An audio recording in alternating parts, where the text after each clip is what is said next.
Bonjour à tous, voilà, Nusty de Solène. Aujourd'hui, je vais vous parler de la pêche en ficherie. Donc, comme vous pouvez voir, une jolie petite perche. Alors, je vais vous expliquer comment on débute la pêche en ficherie. Alors, je suis à bout dans 2 petites minutes, je décroche mon petit poisson et me voilà.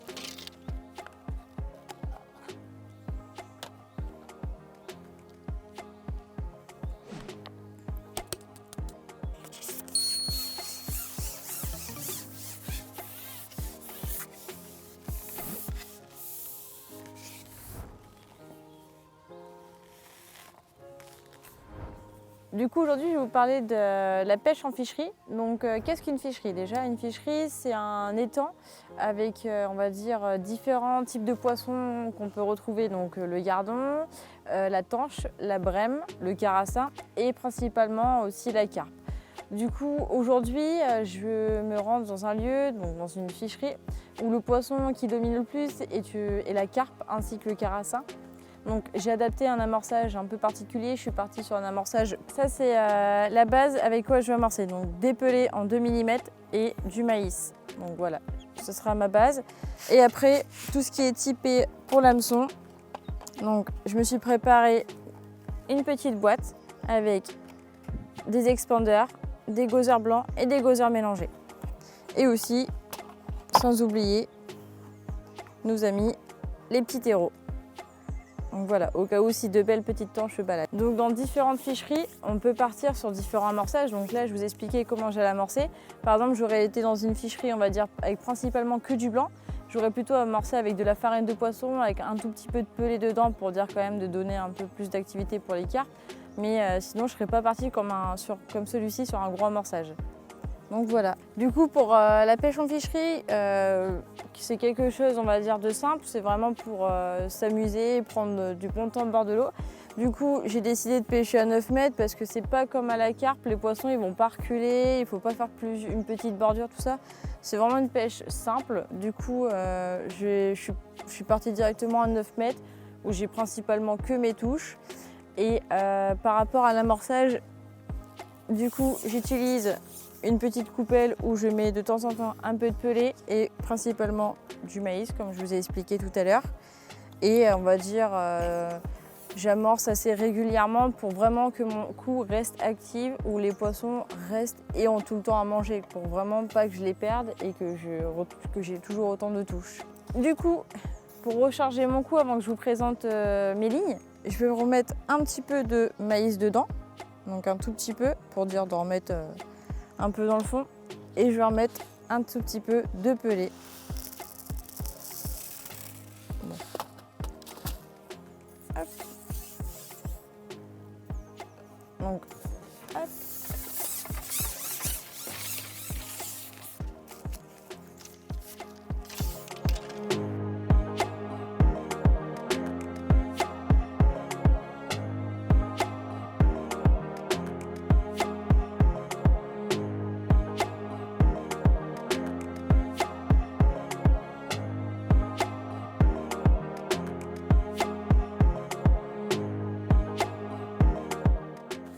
Donc voilà, touche en direct, après avoir mis, comme je vous ai dit, une coupelle de pelé avec un peu de maïs à l'intérieur.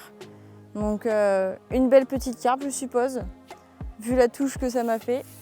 J'ai même pas eu le temps de vous montrer mes flotteurs, j'ai à peine posé la canne, hop, direct une touche.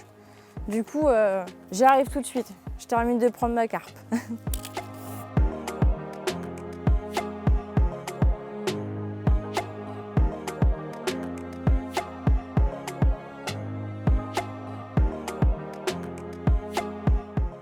Donc comme vous pouvez voir, c'est pas une grosse carpe, mais l'élastique il est bien sorti. C'est normal parce que je sais pas sur quel type de poisson je peux tomber. Du coup, j'ai préféré partir sur un élastique un peu plus souple en 1,6 de chez Garbolino. Du coup, voilà, ça tire, l'élastique il sort, mais le poisson est quand même là.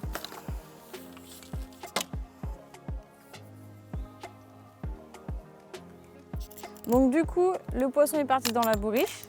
Alors là, je vais remettre une coupelle. Pourquoi je vais remettre une coupelle? Parce qu'en fait, c'était quand même un joli poisson pour la ficherie. Et en fait, on a eu un très beau combat sur ma place, donc à 9 mètres. Du coup, il a fait un peu fuir les poissons, donc pour les refaire revenir, et je vais remettre un peu à manger, on va dire, dedans.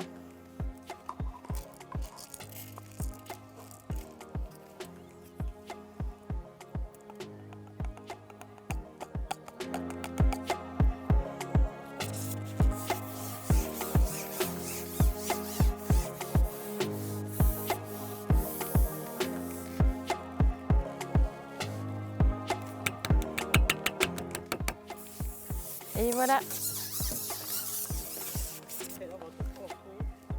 Du coup, l'èche principale que j'utilise aujourd'hui, c'est bien sûr un tout petit maïs et un petit gozeur blanc comme ceci, accroché comme cela. Et c'est comme ça que j'ai eu mes touches. Et c'est reparti, on va pouvoir enfin parler des lignes. Alors du coup, pour le type de flotteur que j'ai choisi aujourd'hui, donc j'ai choisi des petits flotteurs à carpe. Donc j'ai choisi exactement les SPT47. Du coup, j'ai choisi cette forme-là parce qu'il y a un peu de touche, il y a des tanches, il y a quelques brèmes et c'est surtout des carassins et des carpes dans les ficheries. Du coup, j'ai préconisé ce flotteur-là parce que quand même il est assez dur, l'antenne est assez costaud et pour les touches, c'est mieux parce que si on pêche avec un maïs ou un terreau, le flotteur a tendance à moins couler. Donc j'ai choisi en grammage du 0,10 et 0,20. Donc c'est quand même assez léger, je vous dis, parce qu'on ne sait jamais, tout type de poisson peut mordre, donc ça peut aller très vite. Donc j'ai préconisé de rester sur quelque chose de léger et simple. Du coup, si jamais je pêcherais dans une pêcherie où on va dire le poisson blanc serait plus dominant, mon petit coup de cœur sur les flotteurs, sur le flotteur que je préfère, ça restera toujours le SPM26. En fait, l'avantage de ce flotteur-là, c'est que déjà il est long. Et on peut pêcher vraiment tout type de poisson avec, que ce soit les gardons, quelques brèmes, les plaquettes. On peut aussi prendre quelques petites carpes avec. Comme je vous disais, c'est quand même un flotteur effilé, donc ça va être vraiment plus pratique, on va dire, pour la pêche du gardon ainsi que la pêche du poisson blanc classique. Après, tout ce qui est pêche de la carpe, on va partir plus sur les flotteurs que je vous ai présentés au début. Donc c'est pour ça qu'aujourd'hui je suis restée vraiment sur des flotteurs typés carpe parce qu'on est quand même dans une ficherie où l'importance de la carpe, où la carpe domine énormément ainsi que le carassin et le poisson, le gardon est on va dire plus méfiant. En fait je laisse toujours cette plombée là, toujours, et après je change ma plombée à fur et à mesure de les touches, comment elles sont, si ça va plus vite, si ça va moins vite, comment le poisson il est difficile quoi.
Du coup voilà, partie de pêche terminée.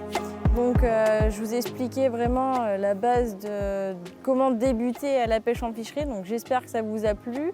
Et bien sûr on fera d'autres vidéos un peu plus évoluées, on va dire sur le mouillage du pelet, l'approche du poisson, comment pêcher vraiment pour s'amuser et prendre du plaisir au bord de l'eau comme toujours. Et on se dit à très bientôt pour un nouvel épisode. Au revoir tout le monde.